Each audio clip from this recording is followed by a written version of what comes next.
गाजियाबाद के हिंडन एयरबेस पर शेख हसीना का विमान लैंड हो चुका है। एयरफोर्स के अफसरों ने उन्हें रिसीव किया। क्या भारत उन्हें अपना निर्वासित जीवन अपने यहाँ जीने की अनुमति देगा, जैसा कि एक बार इंदिरा गांधी की सरकार ने किया था?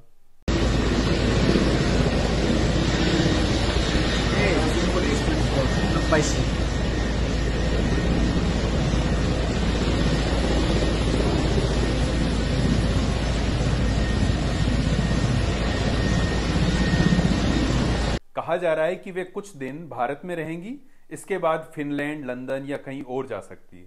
हालांकि एकाध देशों से इसकी अनुमति ना मिलने की खबरें भी हैं। इंदिरा गांधी ने कब शेख हसीना को भारत में रहने की अनुमति दी, पूरी कहानी सुनिए। 1975 का वह साल था। 15 अगस्त 1975 की सुबह भारत के स्वतंत्रता दिवस का दिन। जो खबर आई उससे दुनिया स्तब्ध रह गई, चौंक गई। बांग्लादेश की सेना ने विद्रोह कर दिया था। लड़ाकों ने शेख हसीना की मां, उनके पिता शेख मुजीबुर रहमान और 3 भाइयों की हत्या कर दी थी। बांग्लादेश की सेना के कुछ बागी युवा अफसरों के हथियारबंद दस्ते ने ढाका स्थित राष्ट्रपति आवास पर पहुंचकर राष्ट्रपति शेख मुजीबुर रहमान की हत्या कर दी। शेख हसीना और उसकी बहन शेख रेहाना इस हमले में इसलिए बच गईं क्योंकि वे बांग्लादेश में थी ही नहीं, दोनों उस समय जर्मनी में थी। हसीना के पिता के बारे में आप जानते होंगे। शेख मुजीबुर रहमान बांग्लादेश के संस्थापक नेता, महान अगुवा एवं प्रथम राष्ट्रपति थे। उन्हें सामान्यतः बांग्लादेश का जनक कहा जाता है। वे आवामी लीग के अध्यक्ष थे। उन्होंने पाकिस्तान के खिलाफ सशस्त्र संग्राम की अगुवाई करते हुए बांग्लादेश को मुक्ति दिलाई थी। वे बांग्लादेश के प्रथम राष्ट्रपति बने और बाद में प्रधानमंत्री भी बने।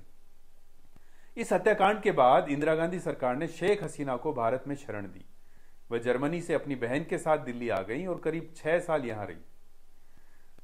हसीना साल 1981 में बांग्लादेश लौटी। जब वह एयरपोर्ट पहुंची तो उस समय उनका भाव बिना स्वागत हुआ। लाखों लोग आए। बांग्लादेश लौटने के बाद शेख हसीना ने अपनी पिता की पार्टी को आगे बढ़ाने का फैसला किया और साल 1986 में पहली बार आम चुनाव में वे उतरी।